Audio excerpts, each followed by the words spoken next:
হয়ে গেছে আমি সফর। তো এখন কথা বলবো বরবাদ সিনেমাটাকে নিয়ে। তো বরবাদ সিনেমা ফাইনালি ভাই 1 মাসের বেশি হয়ে গেছে সিনেমা হলে এখনো রানিং চলতেছে, সিঙ্গেল স্ক্রিন বলো এবং কি মাল্টিপ্লেক্স বলো এবং কি বাইরের দেশে বলো ওভারসিজে, তো সব জায়গায় ভাই বরবাদ সিনেমা রানিং চলতেছে এবং কি বাংলাদেশে 1 মাস পার হয়ে গেছে রানিং চলতেছে। তো এই রানিং চলাকালীন বরবাদ ফুল এইচডি তে পাইরেসি হয়ে গেছে ভাই। এটা ওটিটি তেও আসে নাই, ওটিটি তে আসলে ভাই একটা পাইরেসি হলে সেটা কথা ছিল, কিন্তু ভাই ওটিটি তে আসার আগেই ফুল এইচডি তে পাইরেসি হয়ে গেছে। তো এই পাইরেসির পিছনে কারা জড়িত আছে এবং কি এটা কি প্রোডিউসার নিজেই টাকার জন্য পাইরেসি করছে, তো সবগুলো বলবো এই ভিডিওতে। তো আমার সঙ্গে থাকো। তো প্রথমে যদি বলি যে বরবাদ প্রোডিউসার কি বরবাদের পাইরেসির সাথে জড়িত আছে, তো এটা আমি বলবো না। কারণ বরবাদ নিয়ে যেভাবে প্রমোশন করতেছে, বরবাদ তাদের ফার্স্ট সিনেমা যেভাবে ভাই 15 কোটি টাকা বাজেট ধরছে, তো এই 15 কোটি টাকা তারা বাজেট ধরে তারা এই সিনেমাটাকে জীবনেও পাইরেসি করবে না 1-1.5 কোটির জন্য।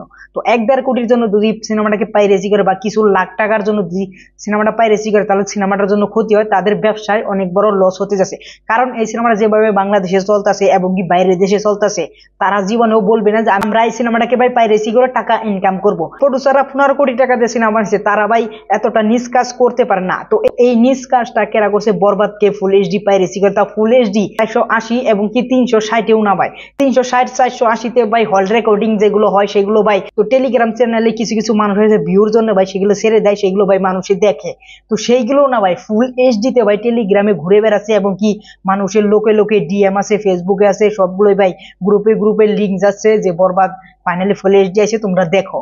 তো এটা ভাই বরবাদের জন্য ক্ষতি হচ্ছে এবং কি এইগুলো কেরা করতে পারে, তো আমার মনে হয় যে এইগুলো ভাই হল মালিক জড়িত আছে। যদি হল মালিক জড়িত না থাকে তাহলে ভাই ফুল এইচডি পিন কোনোভাবেই ভাই পাইরেসি হতে পারে না। আমার মনে হয় যে হল মালিকরা অনেক টাকা খাইছে, 50 থেকে 60 লাখ টাকা খাইছে যে আমি বরবাদ তোমাকে দিব, তুমি ফুল এইচডি তে ছেড়ে দিবে। তো আমার মনে হয় যে বাংলাদেশের কোনো সিঙ্গেল স্ক্রিন থেকে ভাই এই সিনেমাটা পাইরেসি হয়ে গেছে কার কারণে, এবং কি বাইরের দেশ থেকে হতে পারে, কিন্তু আমার বেশিরভাগ সন্দেহ আছে বাংলাদেশ থেকে যে কোনো সিঙ্গেল স্ক্রিন থেকে। কারণ বাংলাদেশের সিঙ্গেল স্ক্রিনে রেন্টাল যে সিনেমা নেওয়া হয় সেইখানে ভাই কোনো টিকিটের সিস্টেম নাই, সেখানে ভাই তাদেরকে মেমোরি কার্ড বা এসডি কার্ডে ভরে দেওয়া হয়, তারা ভাই প্লে করে সিঙ্গেল স্ক্রিন সিনেমাগুলো দেখায়। তো সেইখান থেকে আমার মনে হয় যে কাউকে কপি করে ভাই সিনেমাটা ভাইরাল করেছে, সিনেমাটাকে পাইরেসি করে দিছে।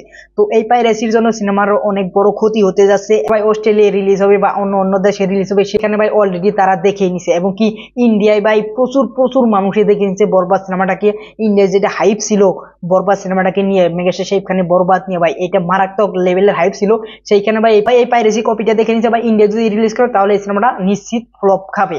তো এই সিনেমাটা আমিও এইভাবে দেখছি, কেউ আমাকে লিঙ্ক শেয়ার করছিল, তো সেখানে আমি ক্লিক করলাম, দেখলাম বরবাদ ফুল এইচডি তে এসে পড়ছে। তো বরবাদ যখন ফুল এইচডি তে এসে গেলাম, তখন আমি বরবাদ সিনেমাটা দেখে একটা অলরেডি রিভিউ দিয়েছি। কারণ বরবাদ সিনেমা যখন ওটিটি তে আসবে তখন আমার দেখতেই হবে, তো সেই কারণে আমি ফুল এইচডি তে আসছে দেখে ভাই বরবাদ সিনেমাটা দেখে অলরেডি একটা রিভিউ দিয়ে দিয়েছি। তো ওভারঅল বরবাদ যেভাবে ভাই পাইরেসি করছে, বরবাদ যেভাবে পাইরেসির শিকারত্ব হয়েছে ভাই, এইগুলো ভাই বাংলা সিনেমার জন্য ক্ষতিকারক।